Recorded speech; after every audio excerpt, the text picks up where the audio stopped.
Le premier pas vers ta liberté professionnelle n'est pas de chercher des clients. Le premier pas, c'est de savoir exactement ce que tu peux leur offrir. Trop de gens pensent qu'ils doivent devenir experts reconnus ou apprendre 1000 nouvelles choses avant de commencer. C'est faux. La vérité, c'est que tu as déjà des compétences que tu peux vendre. Tu n'as pas besoin de te transformer. Tu as juste besoin de les révéler, les découper et les formater pour qu'elles deviennent des microservices désirables. Aujourd'hui, tu vas découvrir tes trésors cachés.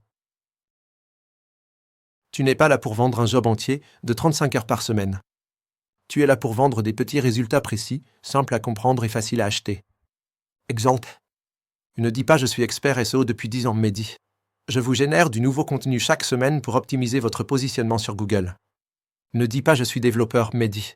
Je vous accompagne 2 heures par semaine dans le développement de votre application no-code.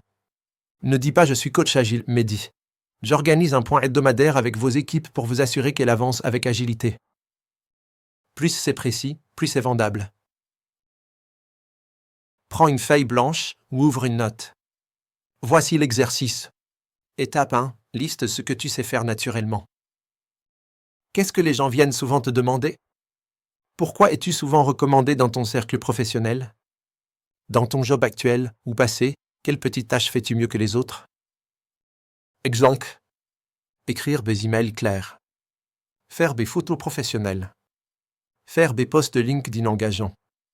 Faire du montage vidéo. Organiser un événement.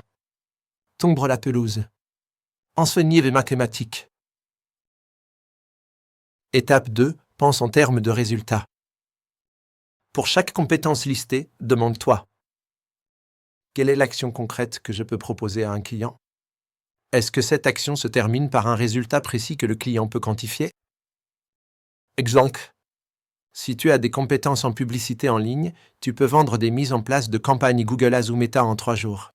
Si tu es un monteur vidéo, tu peux vendre des montages de vidéos YouTube de moins de 10 minutes livrables en 48 heures. Si tu sais prospecter par téléphone, tu peux vendre des lots de 50 cold calls par jour. Étape 3. Trouve le besoin qui revient encore et encore. Pour qu'une micro-compétence devienne un vrai revenu récurrent, elle doit répondre à un besoin fréquent et régulier. Demande-toi: est-ce que le client comprend immédiatement ce que je lui apporte? Est-ce qu'il aura encore besoin de moi le mois prochain? Si oui, tu tiens une offre taillée pour l'abonnement. Sinon, ce n'est pas encore assez clair, ni assez régulier. Resserre, simplifie, structure. Le secret n'est pas de faire plus. C'est de faire simple, compréhensible et utile. Pour résumer ce chapitre, retiens que tu n'as pas besoin de te former ou de te réinventer pour identifier tes micro-compétences. Les compétences que tu peux monétiser sont déjà en toi. Ce sont des choses que tu sais faire naturellement et pour lesquelles les gens te demandent de l'aide, te complimentent ou te recommandent. Seules 2-3 compétences suffisent pour débuter. Tu dois juste t'assurer que ces compétences répondent à un besoin clair et concret, qu'elles peuvent se transformer en tâches précises avec un résultat mesurable, qu'elles ne nécessitent pas effort à plein temps pour être délivrées, et surtout, qu'elles peuvent être demandées régulièrement, chaque semaine, chaque mois. Si tu coches ces cases, tu tiens une micro-compétence monétisable dès maintenant. Il est temps de passer au chapitre suivant pour apprendre comment formater ta micro-compétence pour que des clients puissent te l'acheter facilement.